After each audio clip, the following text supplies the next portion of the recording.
Alright, I think we're ready to go. So hello everyone. Thank you all so much for coming out to our third Astronomy on Tap event, and the first one of 2023. Woo! My name is Kerri Donaldson, and I am a fourth-year PhD student in the Planetary Sciences track at the University of Central Florida. And for those of you who might not know, Astronomy on Tap is an international organization of local public science talks happening in bars and breweries all around the world. So if you're actually not from Orlando, you can go to astronomyontap.org, check out their website, and you'll probably find another satellite location of Astronomy on Tap there. So tonight, after our speakers talk, we will have a round of space trivia, where you have the option of winning some really fun prizes, which we found at the front table up here. In addition to that, we also have some free stickers and some other stuff that you can come snag up here whenever you would like.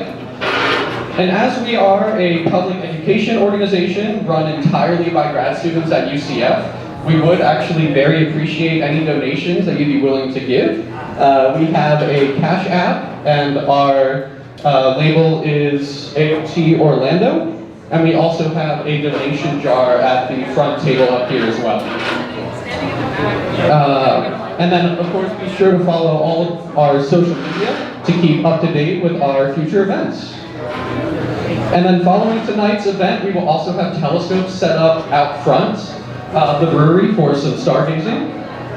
So be sure to stick around for that if you want to look. And then with that, I would like to go ahead and introduce our speaker for tonight. So we have Autumn Shackelford here. She is... Oh, big round of applause there. There you go. Autumn Shackelford is a third-year PhD student at the University of Central Florida. And she studies airless bodies, which are planetary bodies without atmospheres. And so currently her research centers around the way that water impacts the soil on the south pole of the moon. She also studies space weathering, which is the way that the sun changes planetary surfaces. And she is currently planning experiments to study how this phenomenon impacts the planet Mercury as well. But tonight she's actually going to talk to us about another planet in our solar system, our favorite red planet Mars, and the ethics and logistics of whether or not we should settle there. So Autumn, take it away. Woo! Okay, hi everyone. I guess I'm going to introduce myself a little bit more. Thank you, Kenny, for the awesome introduction. Thank you all for coming. This is so exciting. I don't take myself very seriously, just so you know, first thing, so I may say some funny stuff here and there, but yeah. Okay, let's get started. So, I am from a really tiny town in Tennessee called Selmer. It has like max 5,000 people at any given time. I went all through school and I was like, I'm gonna study the flute. I'm gonna do flute performance for a living. And then I decided not to. And then I went to the University of Alabama in Huntsville. Saturn V, let's go. And I studied astrophysics for a while there, and I worked at Space Camp. It was a great time, and I sort of fell in love with space education and space in general. But I found out that the astrophysics route wasn't really working for me because it felt sort of intangible in a sense, and so I kind of decided to switch to planetary science, and that's how I ended up here at UCF. I really love doing lab work and experimentation. That's really, really fun for me. So now I study the Moon and Mercury and have a really good time. So now we'll get into what you came here for. We're going to talk a little bit about Mars habitability and the logistics and ethics behind reaching this so-called final frontier. It's a hot topic these days, right? And if you keep up to date with any NASA missions that are going on, they are either going to one of two places. One of them is the moon, right?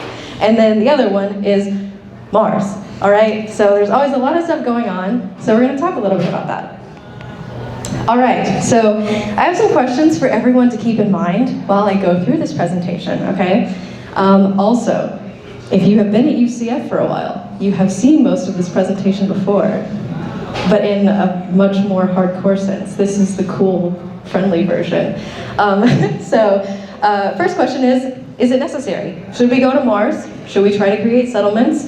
what should these settlements entail? Should they be permanent? Should they be for science? Should they be for humankind forever and ever? Amen. The next question is, can we do this?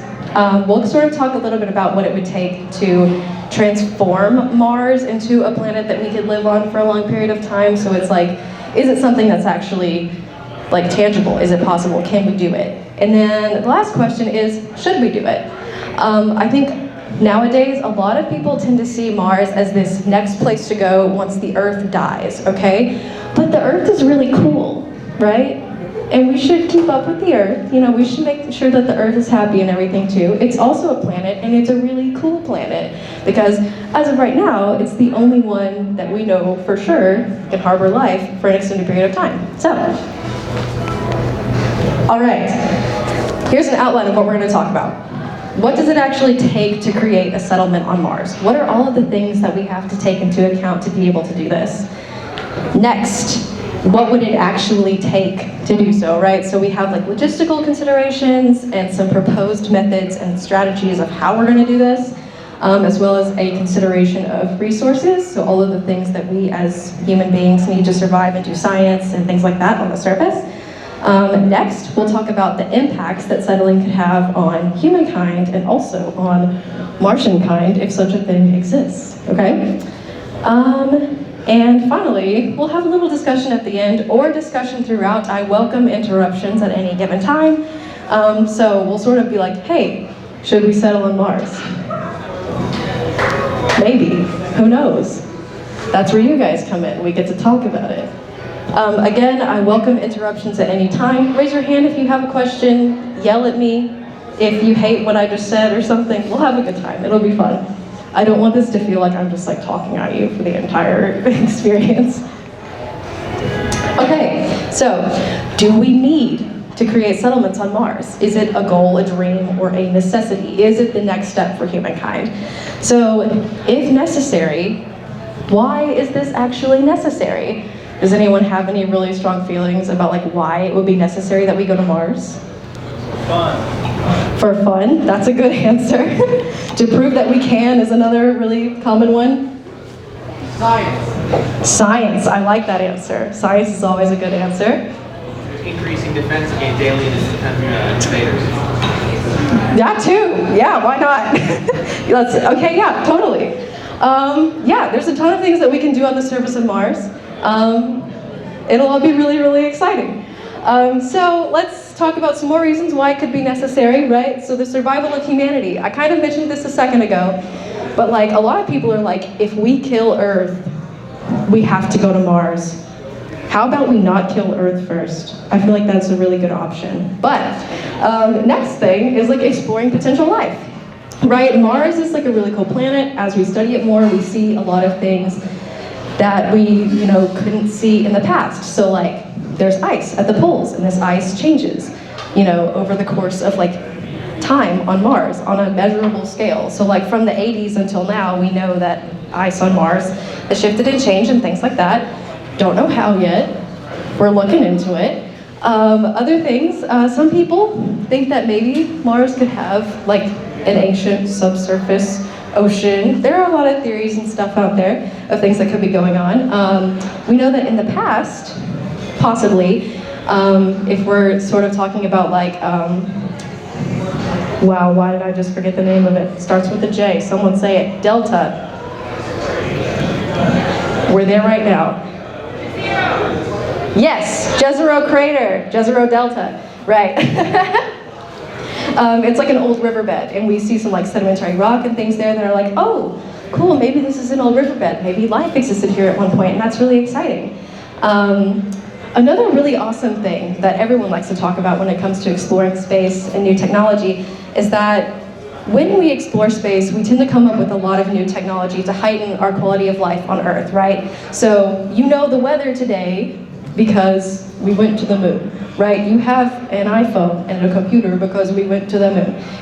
There's all of these things that we have because we decided to actually explore, going to space and taking that extra mile. Even like the soles of your shoes, or your tennis shoes, because of the moon. So, it would be cool, right? If we had some new technology because we had to figure out some new stuff to be able to go somewhere else. There's also a little bit of like a, testy thing, right? So like gaining political and economic leadership. You know how back in the day, America was like, we are going to the moon first and we're gonna land first. And there was like a lot of stuff going on and it was kind of bad. And then we got to the moon first, right? And so now America's like, we are going to Mars and we're going to go to Mars first. So yeah, it's that kind of thing, right?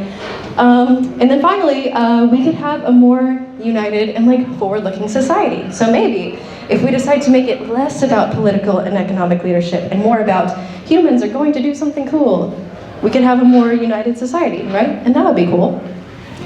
Up there in the picture, it's like a little concept image of like, oh, maybe that could be a habitat on the surface. All right, so we talked about maybe why we would decide to go to Mars. So let's talk about what it would actually take to be able to go to Mars. So there are a lot of things to consider when it comes to Mars. There's a lot of stuff that inhibits us, okay? So radiation, the sun is a deadly laser, it wants to kill you all the time, right? But Earth has an atmosphere that is really nice to us and it filters out all of the bad stuff. For the most part, you can still get skin cancer. But it's pretty nice, right? We don't die immediately or we don't get mega cancer in space. But one of the main things that inhibits us from going on really, really long space flights like that is the radiation factor. So you can imagine, if it takes 6 months to go to Mars, and you want like a 1 or 2 month mission just to prove that, you know, you did enough to get your money's worth, and then you have 6 months back, and you have like mega radiation, you may come back with mega cancer, I don't know. So, another thing that inhibits us is, right now, we would have to bring our own food, as far as we know, because the soil on Mars is a little toxic, and that's not good for growing anything, right? Another thing is low gravity, so I'm sure that if you guys, you know, keep up with like the ISS and things like that, you know that astronauts are always having to exercise in order to keep their bones nice and healthy and all that kind of stuff. But the longer you spend in low gravity environments, the more dangers are posed to your health. It can deteriorate your eyesight. Obviously, it can affect the way that you work in daily life. Again, you have to exercise all the time, and so there's a lot of issues with low gravity.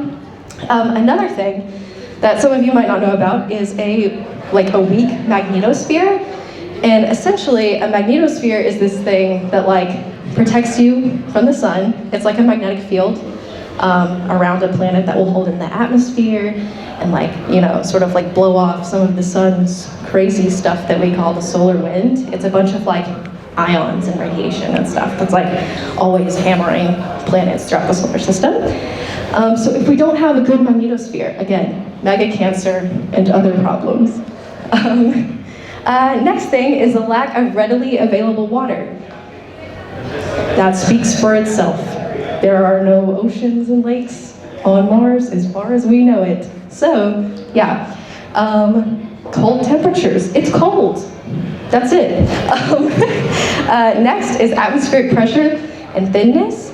So you can't just like go on Mars and like go on the surface and be like, I am on the surface of Mars. No, your like head would implode or something really bad like that. So we have to think about the way that we would protect ourselves when we're on the surface of Mars. So you would have to wear spacesuits, you would have to have pressurized habitats and things like that.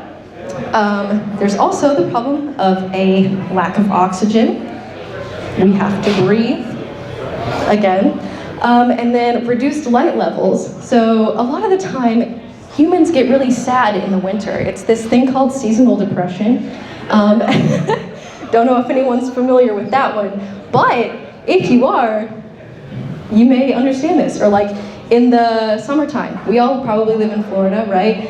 Whenever the 3 o'clock rainstorm comes and everyone's like, I have to take a nap immediately or else I will die. It's that sort of feeling. And also issues with like growing plants and, you know, the sun, the end. It might be harder to work on the surface when we have reduced light levels. Our eyes could adjust to that for sure. But there's another kind of issue that I would like to talk about. How many of you have seen The Martian? All right, cool, so you know what I'm about to say. You know that scene where he's like, I have potatoes and I have some dirt and now I have to make water. But NASA doesn't want me to make water because they don't want anything to be flammable, but I found this wooden thing that I can use to set on fire, and now I'm gonna try to make water, but then we have to worry about this thing called molecular instability, and it makes things explode a lot, which isn't very good sometimes. So we have to worry about things like that too. It's really hard to create water in conditioned environments and things like that with the current technology that we have. So there are a lot of things we have to worry about, right? So we talked about what inhibits us. Now we can talk about some conditions based off of those inhibitions, okay? So we would need artificial habitats, whether those are above ground or underground. We would need basic utilities, okay? The location of the habitat is also important, as well as efficient propulsion systems for spaceflight and landing. You would have to be able to take off from the surface, you would have to be able to land, things like that, and it would be really great if you could use the same rocket to do both, right? Because imagine just like having to put a rocket on Mars to land or like to launch later. How are we gonna do that? Yeah, question. Resource extraction equipment is also important. There's a lot of studying going on right now with like in situ resource utilization, or ISRU, but still we don't really know that much about it. So, communications are also important. We have to be able to talk to whatever space agency we need to talk to get stuff done, as well as surface transportation, food product equipment, airlocks, the list goes on, truly. So, now that we've gone through all that, we can talk about some sort of like logistical considerations. So, for basic utilities, we need to breathe. Good, so we need air. We would need power to be able to power our habitats, to power our experiments, to be able to recycle water, things like that. We would need to have like a waste management system, as well as sanitation and a way to recycle water or to pull water out of the planet somehow. Would be kind of impossible right now, as we think, unless we're at the poles. Maybe. Next thing, communication. So local and interplanetary, you would have to communicate with your fellow scientists or settlers on the surface, as well as with Earth. And a lot of you probably know that we sort of go through like blackout periods where Earth and Mars can't talk to each other. It also takes a while for Earth and Mars to talk to each other. You know that scene, again, in The Martian, where he's like typing on the computer furiously, and it's like, it takes like 16 minutes or something for him to get a response. Could you imagine that? Terrible. Okay, so next thing, robotic precursors. We would need to have robots go first to make sure that we can actually do everything that we would like to do, more than likely. And so we would have to be able to develop robots to do that sort of thing. We kind of have some robots on the surface now that are doing some really cool work, like Percy, etc. So we have some of that stuff going on already. Economics, if we're creating a settlement. If it's a permanent settlement, how would economics work, right? Is there such a thing as like Martian money? Did you like get a job on Mars growing Mars plants in the toxic soil? I don't know. Next thing, settlement locations. So there are a bunch of different places that we could possibly settle on Mars. So a lot of people have proposed things like the equatorial caves or lava tubes, and lava tubes are exactly what they sound like, except for there's no lava in them anymore. The lava is gone now. But basically, yeah, it's like places underground where lava used to be, and you can hang out in a lava tube away from the radiation of the sun, and that's kind of nice. And also Hellas Planitia is another place that people have thought about settling. So you could live in a cave, you could live in a volcano. It would be really cool. And finally, planetary protection. Mars is really, really close to the asteroid belt. So that's also something to consider if you have a settlement on a planet. People on Earth consider that all the time, right? So, all right, the next thing, the really hard part. A lot of people just talk about Mars and they're like, okay, we'll create a habitat on the surface, right? And we'll just use it for science, and that's cool, right? Nice. Or you can create a habitat underneath the surface and use it for science. Okay, cool. But if we want to settle on Mars permanently and have a permanent presence on the surface, a lot of people talk about terraforming. So if we terraform Mars, there are three big things that we have to do. We have to give, and if you don't know what terraform means, it means make the planet like Earth, basically. Okay, so first we would have to build up a magnetosphere. We would have to give Mars a significant magnetosphere so that it could hold on to an atmosphere. The next thing is that we would build up that atmosphere, okay? And finally, we would need to be able to raise the temperature of the planet so that we could live on its surface, okay? So, to sort of build up the atmosphere and raise the temperature, these things kind of go hand in hand. All of this kind of goes hand in hand. But first, for raising the temperature, we could do things like creating orbital mirrors, which are what they sound like. They are mirrors in orbit around the planet. And basically, it would take the sun's light as it hits Mars, reflect it back onto Mars, and warm the planet that way. You could also do this thing called albedo reduction, and albedo is a fancy science term for how bright something is. So you could mix in darker materials with the Martian soil and basically make the planet darker. So you can think about how in the summertime, asphalt is way, way hotter than like something that isn't asphalt. I'm blanking right now. But yeah, things that are darker get hotter, right? So if we darken the surface, we can raise the temperature. And people have also talked about importing like an atmosphere basically. So like sending hydrocarbons or like fluoride compounds and things like that up to the surface. But like, how are you gonna do that? Is my question. Are you gonna like launch a gas canister at Mars and let it explode or something? I don't really know how that works. I don't really know if anyone else knows how that works. So if anyone has any insight, please let me know. Okay, another fun thing that we could do to be able to build up the atmosphere is this lovely thing called ecopoiesis, which is a big fancy word that means we are making oxygen by using cyanobacteria and algae, right? So there's this little, you can't see my laser pointer. The thing on the right side of the screen here is this little like ecopoiesis sort of like device. Basically, people have created this on like a really small scale. So this would only be like 7 centimeters in length. And this is meant for like really, really small scale like habitats and things like that. So like things under a dome. You're not talking about the entire surface, but it's still some sort of like way to create oxygen on the surface that they're maybe going to start testing in the next few years. Essentially, they keep algae and cyanobacteria in this little transparent dome at the top, and there's like all of these other little things, and it like bores down into the soil, and there's a seal formed, and that's sort of like how it like starts to like create oxygen in this like closed off environment where it can survive on its own. So yeah, it's again isolated. It's not meant for building an entire planetary atmosphere, but it's still a really cool thing to think about. The next thing I want to talk about is building up a magnetosphere, or a magnetic shield from the sun. So basically, currently, the only way that people have thought of to give Mars a magnetosphere that would be strong enough to sort of like push away the solar wind, which again is like, the sun is a deadly laser, and it constantly has this barrage of stuff, of ions and nonsense coming off of it in this stuff called the solar wind. Earth has a magnetic field, as I'm sure you are all well aware, and it sort of like curves around the Earth in this lovely nice way to where the solar wind also curves around Earth.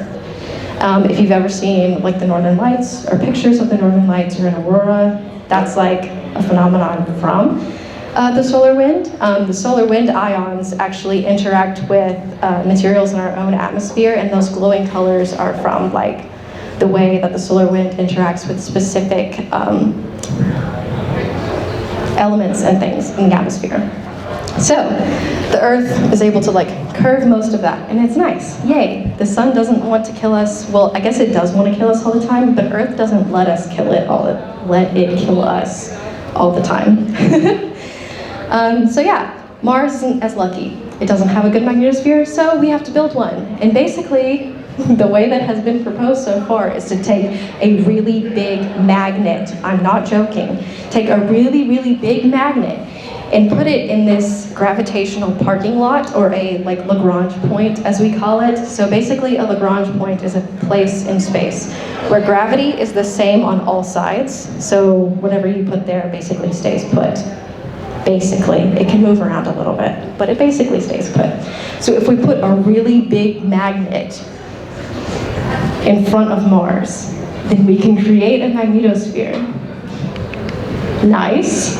But the magnet, I forget how big it has to be, but it has to have the power of it's something ridiculous. It's 1 Tesla or 5 Tesla, and that means nothing to most people. It doesn't really mean that much to me, but it's a lot. It's really big. It's a really big, powerful magnet. But yeah, so we would have to be able to put a really big magnet in space. First of all, you would have to build a really big magnet. Then you would have to put it there. So again, there's a lot of complications involved with terraforming a planet. Another thing to consider, resources. We need resources to live, right, if we're settling on a planet. So a lot of things that have been talked about recently are asteroid mining and moon mining for different resources. It's someone's birthday. Yay! Happy birthday!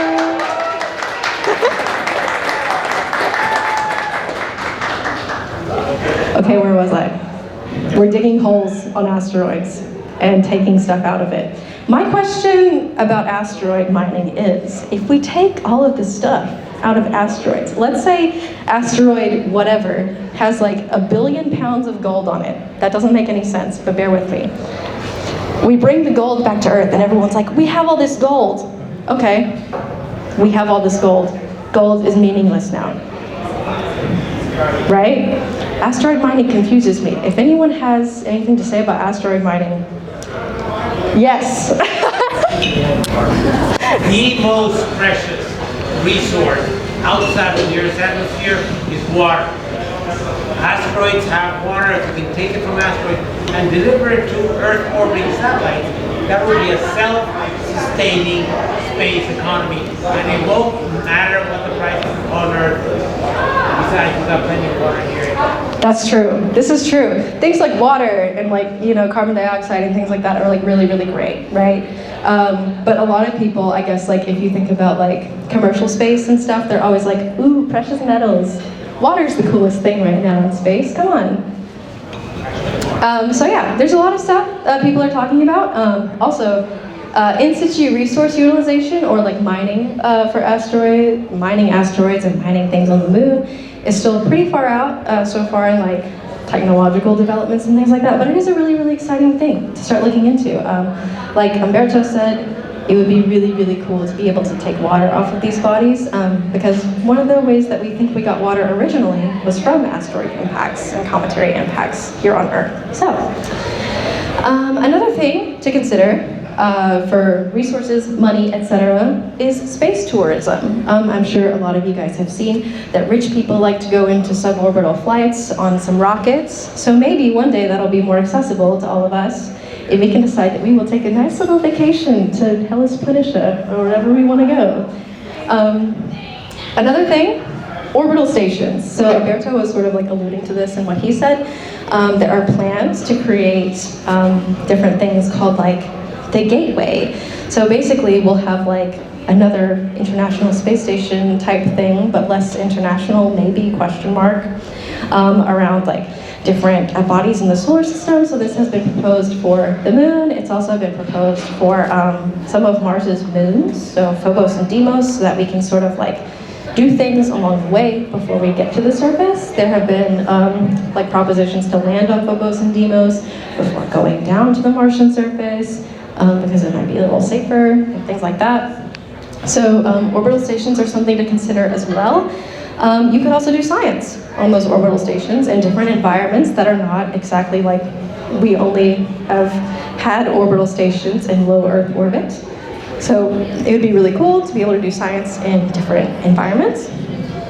And again, research stations on those other bodies So this could be Phobos, Deimos, again, the moon, etc. So there's a lot of science to be done. I'm sure that we would like to go to every single body in the solar system if we could and start doing science on it. Other things to talk about, money. If we have a settlement, we might need money if we're still doing like the whole like Earth economy thing on Mars. So there are different ways that people have talked about to make money on Mars. And that sort of includes like intellectual property licensing. So like, ooh, I made this cool thing, let me copyright it. Martian money. Concentrated mineral ores. Let's say we find something cool on Mars, mine it, Martian money. Samples of the Martian surface. Maybe we dig those up, maybe we sell them to different companies to be able to do cool research on them. Another kind of Martian money that we can make, products of past life. This is a big one. Maybe life existed on Mars at one point, maybe it still exists on Mars, maybe it could exist there in the future. This is something to consider as well. I know that I said that the soil was toxic to us, but maybe other things could grow there, right? So we could also have like weird plants maybe that end up growing on Mars one day, and we could sell those flowers, transport them back to Earth, and people could have like weird Mars flowers and things like that. There's also the possibility of things like medicines. So I don't know if you guys know a lot about medicine, but humans will make medicine basically out of like literally anything. They'll like eat dirt and be like, I am healed. So you can make medicine out of pretty much anything. Maybe some Martian medicine will come out of that if we go to the surface. Another thing to mention is like nanostructures. So that's kind of what it sounds like really tiny structures to like do different things, whether it's like through robotics or stuff like that. And deuterium mining. Deuterium is like fancy hydrogen, or fancy helium, sorry, fancy helium. Okay, so now that we've sort of talked about what it would take to be able to settle on Mars, we can talk about what impacts creating a settlement would have on people, both on Mars and on Earth, and on Martians, if they exist. So, this is a hot topic right now, like space policy. Right now, we don't have a lot of space policy going forward, and a lot of people, would really like to go back to the moon. China currently has a big presence at the South Pole of the moon. ESA is planning their own South Polar lunar missions. If you've been keeping up with NASA, the Artemis missions at South Pole are kind of happening right now. Everything's sort of like up and coming, super exciting. But a lot of people want to agree to a certain set of rules, and they're like, this is the only set of rules that there is to be had. And then everyone else is like, we hate that, that's gross and disgusting. So there needs to be some sort of like space policy across the board if we're going to go to a different body and settle on it for an extended period of time. So like, can Americans go over to one specific area on Mars of interest and be like, this is America land, part 2. No one else can be over here. How does that work? Something to consider. Another thing, do Earth laws apply on Mars? This is a really big one. So like, if you kill someone on Mars, do you go to Mars jail? Do you get sent to the Mars mental facility? I don't know. I don't know how it works. No one else does either. But it's worth considering. So if we go to Mars, are we gonna have like Mars cops? If a bunch of things are going down on the surface, if everyone starts arguing, like what's gonna happen? Who sort of like enforces the laws? Who decides what's right? Especially if a lot of humans from a lot of different walks of life are going to the same place. That's where things can get a little bit messy in some cases. So you could imagine if people from different religious groups or for like different backgrounds ended up going to the same planet and living in the same community, they might have some different views from the people around them, and that would be something that humans would have to be able to navigate civilly. And again, another consideration to make. Another thing to consider is, sovereignty. So resource extraction and exchange. So if we have a big settlement on Mars, but there's different countries within that settlement, how do you decide who gets what? how do you, decide how trade will work between these sovereign groups on the Martian surface and these settlements or on the Martian subsurface? We have to think about whether or not these settlements can become self-governing. So I guess the first thing to think about would be like, okay, if we go to Mars and NASA is running everything that goes on Mars, but for some reason, the astronauts are like, we're not going back to Earth, and they like press the end call button or whatever it is on like NASA communications, because they did that once on like the space station that came before the ISS and before Mir, I think. I forget the name of it. But the astronauts were like, NASA, you are working us too hard. We are not going to talk to you for 3 days. And so they didn't talk to NASA for 3 days.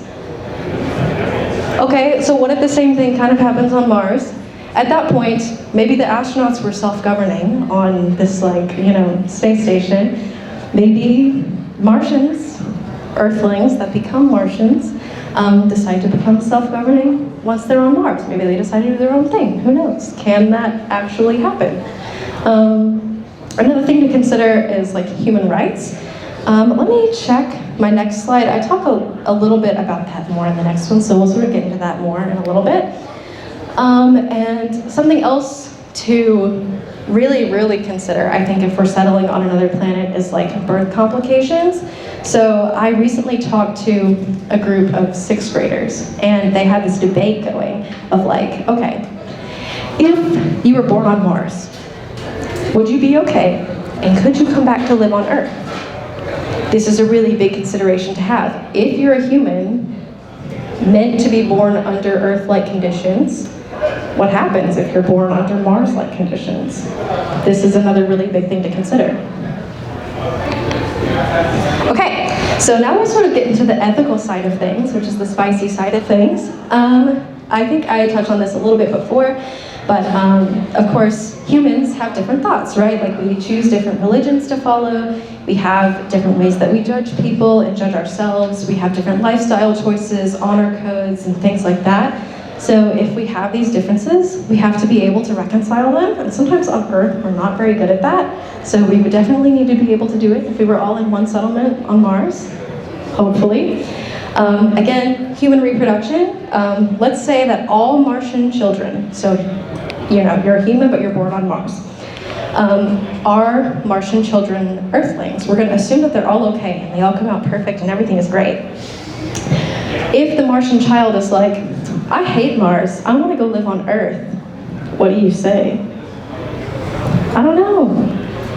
That's something to think about. Can a Martian child become an Earthling? Something else. So eligibility as well for being able to travel to another planet. If you've seen movies like Don't Look Up, all of the rich people were the ones who got on the spaceships and escaped and things like that. And so humans kind of have I feel like there's a sort of proclivity to sort of lean into that kind of thing. So if people are eligible to go and live in a settlement on Mars, we have to think about who is most likely to get picked, right? If you were, for some reason, let's assume that all astronauts get to go, okay? Most astronauts probably come from a decent socioeconomic background. Most astronauts also have a pretty high level of education. A lot of astronauts have doctorates. And they also tend to come from certain countries. So US, Russia, Japan. So that's first world versus third world countries kind of debate. So if humans go to another planet to settle permanently, should we ensure that everything that's going on the planet is as diverse as Earth itself, right? How do you get to decide? How do you pick and choose who's going to go to Mars, especially if the reason why we're going to Mars is because we're killing Earth or something like that? Really scary to think about, but also worthwhile to think about, because if you only pick the best, quote unquote, of humanity to be able to go to another planet, how is that fair to everybody else who gets left back on Earth? It's not. Okay, next thing. So basically, you are isolated on a planet that is very far away from your home if you decide to go to Mars. And there's probably going to be like not that many of you in your habitat or your settlement when you go to do your science or to live on the surface. So you're in isolation while you are also under constant supervision. So there, you know, if you go with like a space mission from like a country, there will probably be cameras on you all the time. There will probably be microphones around you all the time. That's kind of the way that it is on the ISS. So imagine being completely isolated from everything that you once knew, while everyone is also staring at you. So it might cause a little bit of distress. So there's like psychological and physiological distress that could definitely go on while you're under those kinds of conditions. There's also the issue of working on the Martian surface. So that's kind of like, are there different job professions? Is everyone expected to sort of do the same things? You know, if you get like a really, really difficult job to do on the Martian surface, it's, you know, when you live in a settlement like that and there's not a lot of people to be able to switch out your job tasks with you, if you have to do the same job every single day forever and ever and ever, because that is what you have to do to be able to live on the surface. That could also be really tiring and really scary. And there is an extreme risk for mental illness and drastic behaviors in these kinds of isolated environments. So what, do we have like a Martian psych ward? Like, is there like medication on Mars? Do we have a designated Martian therapist?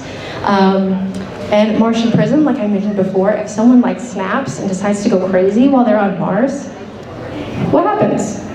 Do they go to Martian jail? I don't know. Do they like bury them underground? I don't know. There's a lot of crazy things that could happen to humans while they're in that kind of environment. So, the other ethical considerations we will take into account are towards Mars. So I put Marvin the Martian up here. This probably doesn't date me that much. It might date me a little bit. I am old enough. But, so settlers inevitably affect their environment, right? No matter what they try to do. So let's assume that like we clean every single thing off of our, you know, like big spacecraft that we're sending into space, right? So like a lot of the time, let's say like with a big designated mission like Perseverance, okay? That's on Mars right now. We try to clean everything off of Percy to make sure that he is all nice and pristine and won't bring any nasty human particles onto the Martian surface. But Percy's still riding in a rocket that was exposed to the elements, right? All of those things were once on Earth. You know, it's really difficult not to be able to contaminate a space when you travel to it. So there is this possibility then of abiogenesis, which means life from another planet makes its way to said destination planet, and life begins there. And it could be, you know, like really small in the form of like bacteria and things like that.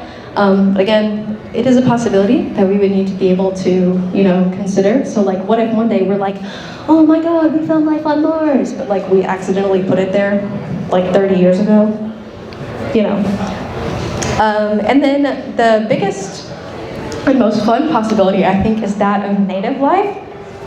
So what if the existence of Martian life is incompatible with human needs? Let's just say we decide to terraform the planet, right?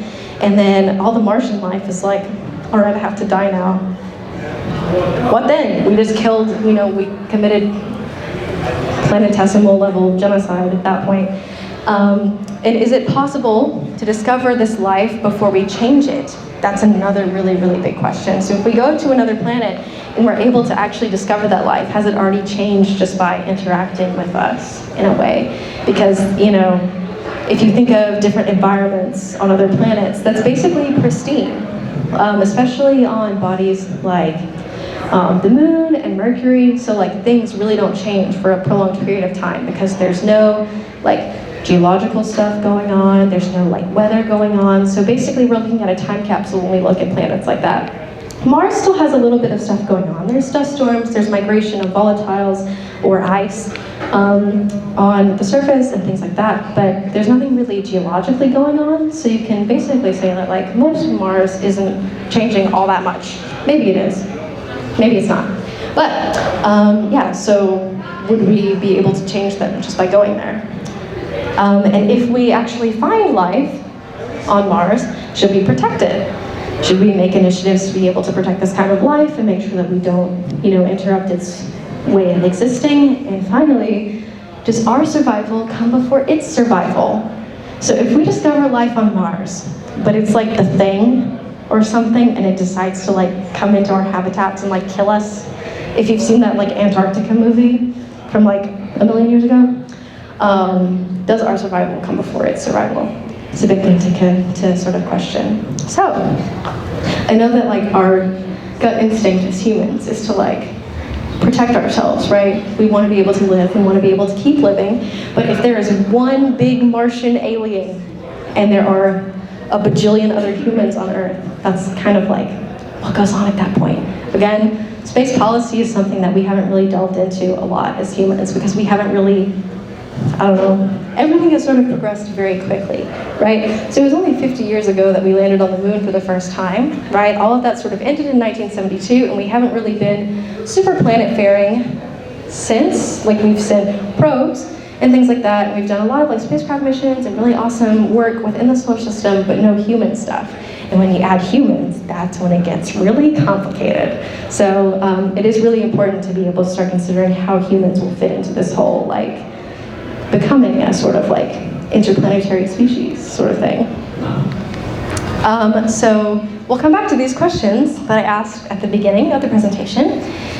Is it necessary that we create settlements on Mars? Could we do it? So is it physically possible? Is it feasible? And should we do it? And I'll sort of leave you guys with this before we get into the discussion part. So we could doesn't mean that we should. I think that's an important distinction to make. And I'll read you guys this quote by Shabika Sinha. So, do we deserve to become multiplanetary?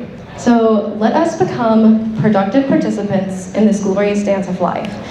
If we can dream of the insurmountable task of becoming multiplanetary, then surely we can fathom expending the energy, resources, and willpower that come with making mindful purchase and waste decisions.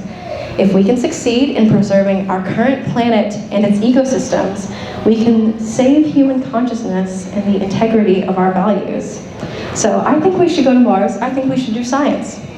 But I also don't want Mars to become a throwaway for people here on Earth. That's a big concern that I have. But I asked this poll a few years ago in our graduate student group chat. So should humans colonize, settle on, or terraform Mars?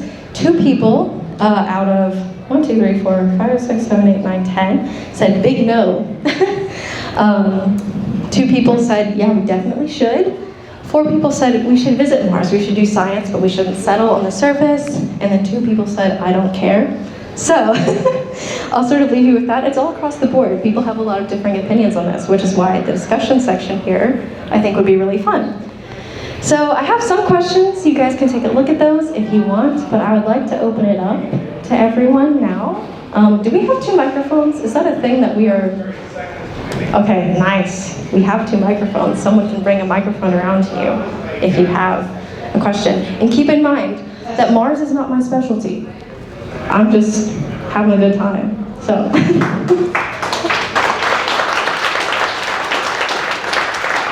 Thank you.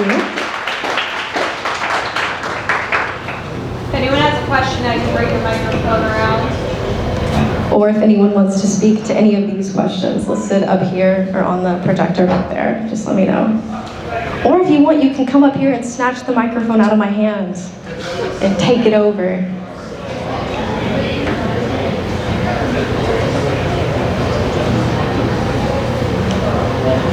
No?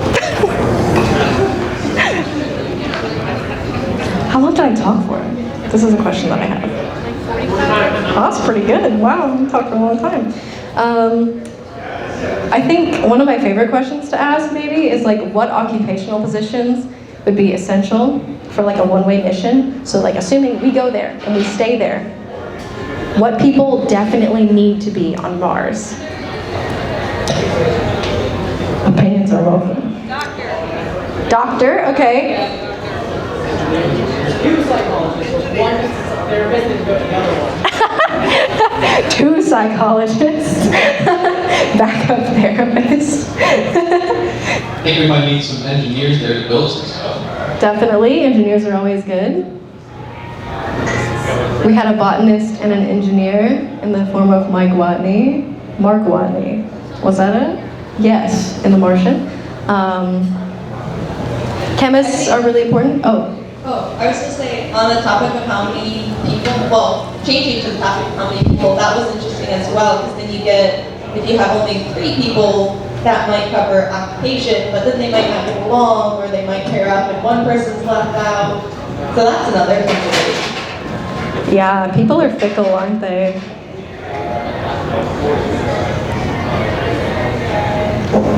I know the camera can't see this from where Autumn is, but raise your hand if you think that we should terraform and colonize Mars. We have a few. We have some hippies. Anyone want to defend their answer, especially someone who raised their hand? Oh, yeah, we have one up here. I'm going to pick someone. He raised his hand. How you doing? So, assuming it's not, there is no life on Mars, big assumption. So if that is confirmed, what is the downside of trying to terraform Mars?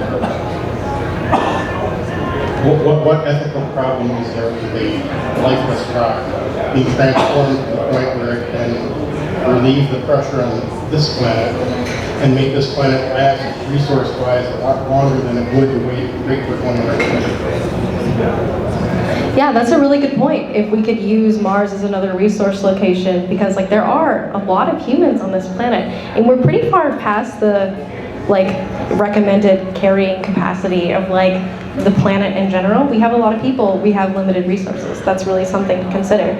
Yeah, if we can say that there's definitely no life on Mars, no way we're going to impact it, and we can just go there, find more resources, find more places to live, that would be really great. And if we can terraform Mars in that case, that's really good. Yeah, I mean, obviously that's generation. It's going to take multi-generations. We've got to start somewhere.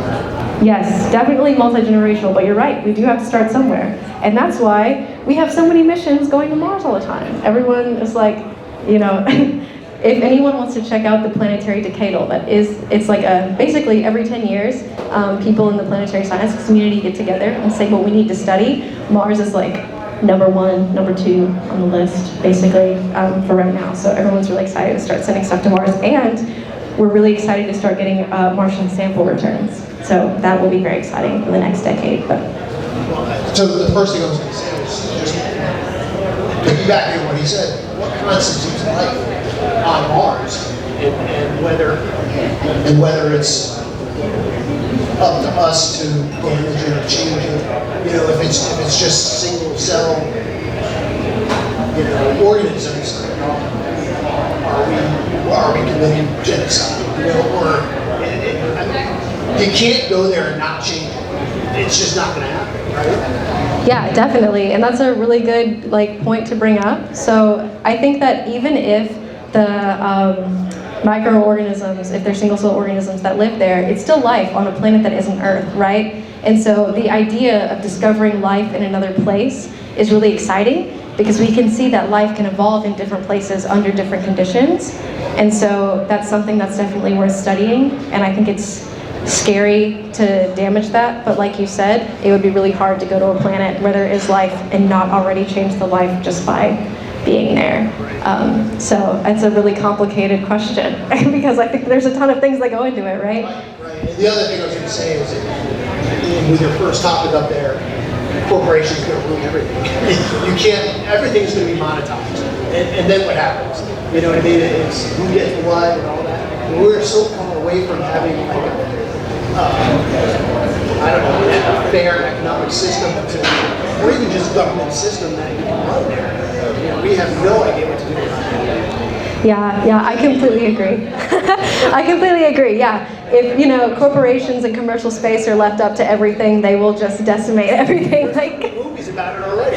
Yeah, there's too many movies about it already. Something from that. Yeah, that's totally right. So I think that that's why it's really important to look into space policy and things like that, because humans are messy, right? We're gonna make a mess of things because that's just how we are. But maybe there's a possibility to be less messy, hopefully. Yeah, how do you get there? Yeah, how do you get there is the question, definitely. I had a question, second question.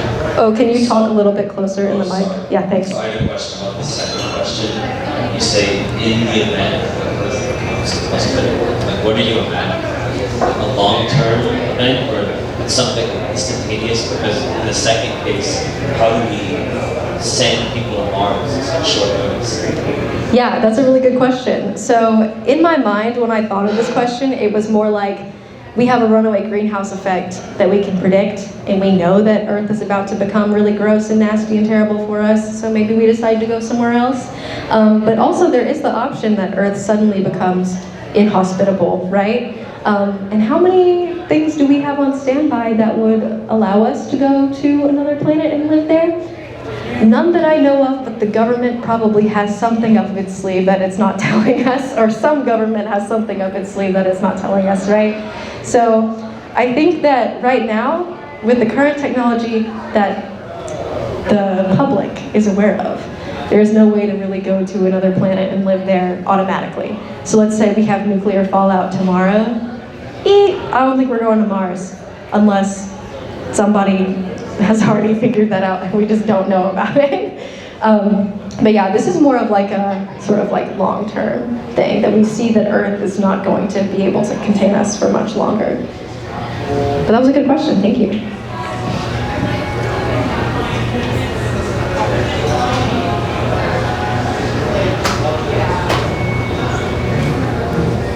Hello. One thing that I always was wondering about is why do we need to actually terraform it versus just like make places that we can exist? Like in my mind, that's like the difference between like sending a submarine or something down in the ocean versus like let's hypothetically put enough oxygen in that we can all breathe water and now we're great. Like I don't really understand what benefit we get out of that besides maybe like fitting more people. But then there's so much that could go wrong with that. Like, there's no way that we can predict everything that would happen if you like put a giant magnet. So, yeah. Answer. Yes, definitely. So I feel like terraforming Mars is one of those kinds of things that like, it feels sort of retro futuristic, like the Jetsons kind of situation in some cases. But if we do have the technology one day to be able to actually terraform another planet and make it into another Earth, that would be really great if humans outgrow the Earth or we kill the Earth or something like that, right? But I feel like right now, the best option for existing on Mars, like you sort of like alluded to, is definitely building habitats, so pressurized habitats either above or below the surface, because then we are more likely to be able to predict things that could go wrong. I'm not going to say that machinery is reliable all the time. Again, if you're going to another planet that you can't necessarily live on without doing something to help yourself live on it, things are always going to be unpredictable, right? And there's always some sort of risk involved. But good point to bring up, for sure. A lot of people just, I think, sort of like the terraforming thing because they're like, ooh, if we put a tree on Mars, you know? But there's definitely more to it than that also, for sure. Like, it would be really, really cool if humans could also live on a terraformed planet, assuming that the planet was cool with us changing it a lot. Yeah. On that same note, in terraforming, in order to terraform, we have to 100% make sure that there's no life anywhere on the planet. So how do you 100% be sure no, there's no life anywhere? Yeah, good question. I don't know. How do you make sure that there's no life anywhere on a massive planet? You can't go down to like, you know, you can't drill down into the depths of the planet and be like, all right, no life here, we're good, on to the next hole, you know? Like, that's not really something we can do. But yeah, that's a really good question. It's hard to be able to sort of like, I don't know, deal with that sort of thing, because you don't know. We probably haven't even explored all of the edges of the Earth yet. So can you imagine exploring all of the edges of another planet? Yikes. Really hard, really difficult. To also add on to that, like, if we do terraform like these other planets, how do we guarantee that we're not like losing valuable information about the diversity of the planets that are out there, and like planet formation, how everyone got there, and the other things that make planets like unique things? That is also a really good question. And I think that this is sort of a difference between like the way scientists think and the way that like non-scientists think sometimes. Also sometimes, some scientists would think this way, but like people who want to know more about planet formation, we're always like, what do you mean you want to go there? You're erasing the planet formation like details and things like that. You're erasing the history of the planet. But everyone else is like, who cares? You know? So there's just a difference in the things that we want to know, right? So maybe a biologist wants to go to Mars and dig up a bunch of holes because they want to see if there's life. And that's what the biologist wants to do, right? But the planetary scientists are like, don't dig up the holes because you're digging up holes, right? So, and we want the intact planet, you know, like we don't want to do a bunch of things to it and things like that. We want to be able to study it differently than another scientist would. So that's, I feel like that's sort of like a planetary scientist question.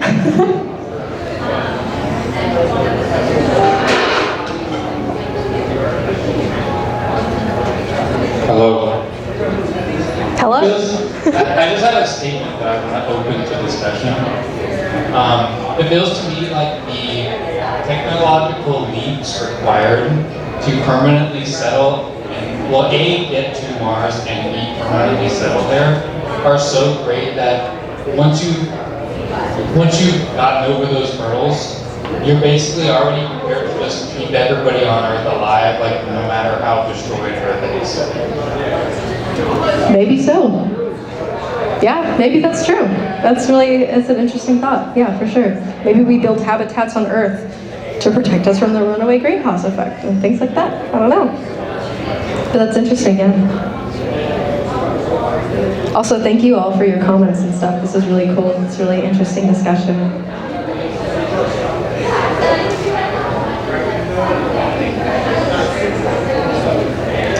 Anybody else have any other comments you would like to bring up?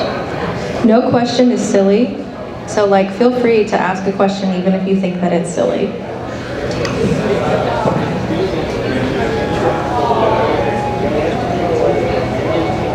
To add on to that last point, I think the energy, the engineering, and the science that goes into actually trying to go to Mars, whether or not we actually succeed in doing so, is really the technology that we need to prevent ourselves from destroying the Earth. Real. Very fair point.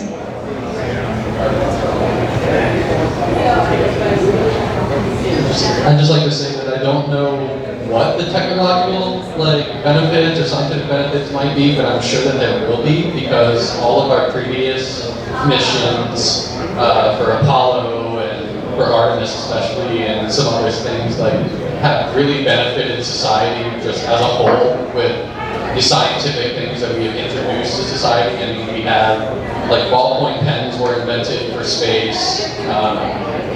The technology that we have in our cell phones, stuff like that. So I definitely think there would be a lot of scientific benefits to terraforming or colonizing Mars, but I can't put my finger on what it would be. Yeah, and I think that's the fun part, right? So who during the Apollo era thought that we would have all of the technology that we do today, right? So it's almost crazy to imagine if we have some sort of Mars era, what sort of technology will come out of that. I think that's really exciting. That's really interesting, and I definitely think that space travel and space exploration is the best way to further mankind as a species, for sure. But yeah, it's all really interesting. There's always so many things that go into space travel and space exploration. And it's this is really cool, but this isn't as cool, but we still want to do it, and so, yeah. Does anyone else have any other statements in general, or questions or anything? Or would you like to win prizes for trivia and stuff like that?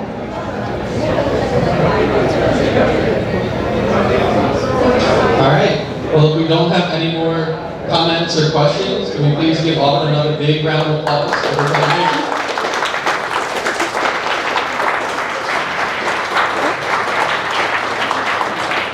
Now I think we will go ahead and do some trivia. How's that sound for everybody?